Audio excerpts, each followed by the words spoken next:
আসসালামু আলাইকুম। আজকে আমরা জানবো আয়ারল্যান্ডের ভিসা সম্পর্কে। মূলত আয়ারল্যান্ডে প্রবেশের জন্য কী কী ধরনের ভিসার প্রয়োজন হয়। তো এই ভিডিওটি তাদের জন্য যারা আয়ারল্যান্ডের ভিসা সম্পর্কে জানতে চেয়েছেন। তো প্রথমে বলে রাখা ভালো, আয়ারল্যান্ড ইউরোপীয় ইউনিয়নের মধ্যে হলেও তারা কিন্তু সেনজুন বর্ডার শেয়ার করে না।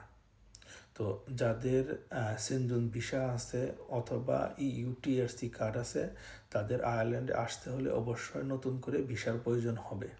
কিন্তু যারা নাগরিক বা পাসপোর্ট হোল্ডার, তাদের এখানে আসতে কোনো প্রকার কোনো ভিসার প্রয়োজন হয় না।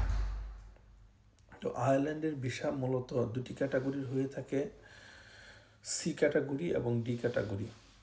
সি ক্যাটাগরি এটা হলো শর্ট স্টে ভিসা। এটা মূলত পর্যটক, বন্ধু পরিবারের সাথে দেখা, ব্যবসায়িক ভ্রমণ, কোনো সম্মেলনে যোগদানের ক্ষেত্রে তাদেরকে দিয়ে থাকে।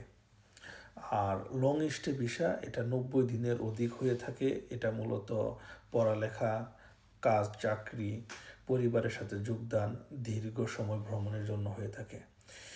এই ভিসা পাওয়ার পর সাধারণত আপনাকে আইরিশ রেসিডেন্ট পারমিট বা আইআরপি কার্ডের জন্য আবেদন করতে হয়। ওয়ার্ক ভিসা মূলত তিনটি ধরনের বেশি পাওয়া যায়। Number 1, critical skill employment permit বা উচ্চ দক্ষ পেশাজীবীদের জন্য, বিশেষ করে যারা হাইটেক, প্রযুক্তি, ইঞ্জিনিয়ারিং, ডক্টর সহ এরকম গুরুত্বপূর্ণ পেশায় নিয়োজিত।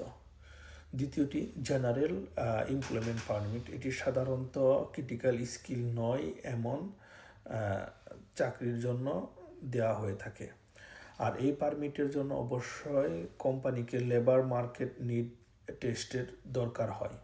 প্রথমে কাজের বিজ্ঞাপন দিতে হয় যাতে বোঝানো যায় আয়ারল্যান্ডের স্থানীয় ইইউ কর্মী খুঁজে পাওয়া যায়নি। এরপরে আপনার ডিপেন্ডেন্ট এবং স্পাউস এমপ্লয়মেন্ট পারমিট। এটি মূলত হাজব্যান্ড এবং ওয়াইফকে দেওয়া হয়ে থাকে।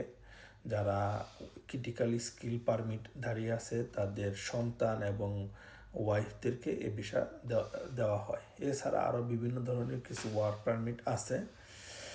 আর আইরিশ ভিসার জন্য বিএসএফ এবং আইরিশ দূতাবাসে যোগাযোগ করতে পারেন। আর ভিসা ফি সিঙ্গেল এন্ট্রির জন্য 60 ইউরো, মাল্টিপল এন্ট্রির জন্য 100 ইউরো এবং ট্রানজিট ভিসার জন্য 25 ইউরো ফি হয়ে থাকে। আর আবেদনের আগে সমস্ত ডকুমেন্ট অবশ্যই চেক করে নেবেন। দরকার হলে পেশাদার কোনো কনসালটেন্টের সাহায্য নেবেন। আর আপনি যদি অন্য কোনো ভিসার ক্যাটাগরি বা বিশেষ কোনো সম্পর্কে জানতে চান, অবশ্যই কমেন্ট বক্সে জানাবেন। আমি এই ব্যাপারে কথা বলার চেষ্টা করব। আর ভিডিওটি ভালো লাগলে অবশ্যই লাইক করবেন এবং যারা আয়ারল্যান্ডের ভিসা সম্পর্কে জানতে চায় তাদের সাথে শেয়ার করবেন। ধন্যবাদ।